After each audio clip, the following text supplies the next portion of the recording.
I'm just going to give you some tips for discernment based on my own experiences of discerning. So my first tip is just to take your time. So it was about 7 years between the time when I felt like I wanted to do whatever God wanted me to do to the time when I actually joined the Sisters. So it took 7 years from the time I was 21 till the time I was 28, which is when I joined the Sisters. But in that meantime, when I was just feeling really open to go wherever God wanted me to do, I just lived a really full single life, and I was involved in ministries, and I lived a really good life and enjoyed my life along the way. So that would be my first tip, just to take your time. There's no rush in discerning your vocation. My second tip though would be to ask God the question. So I got to a point when I realised I wasn't heaps satisfied in single life, and maybe I did want to know what God's plan for my life was. And so I took that question onto a 5-day retreat, and I asked God where He was wanting me to go. And it must have been good timing, because it was on that retreat that I felt really called to religious life. And so my third tip is also just to listen to your heart, to what's going on in your heart, because on that retreat, the reason why I felt really called to religious life is because when I was thinking about the life of a sister, I felt really joyful and really peaceful and really excited as well. And so I took that as a sign that that's where God wanted me to go.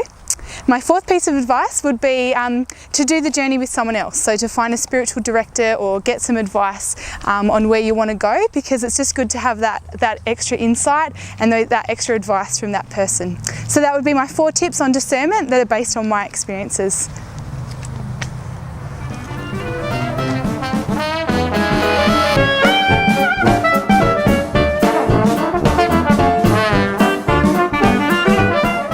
Hi, my name is Ayanthi from Sri Lanka. I've joined the MGL Sisters beginning of this year.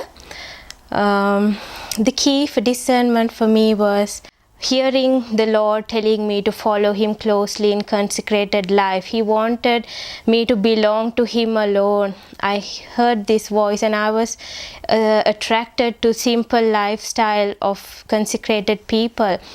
And no matter what I did, I was so dissatisfied. And when I said yes to God, that's when I felt the inner peace flowing inside me. And I waited upon the Lord when I heard that He wanted me to pursue a vocation overseas.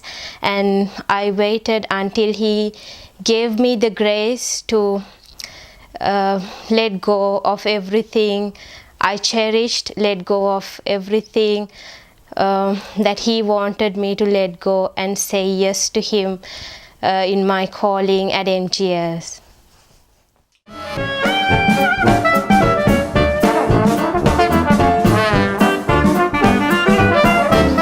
You know that feeling when two people are in love?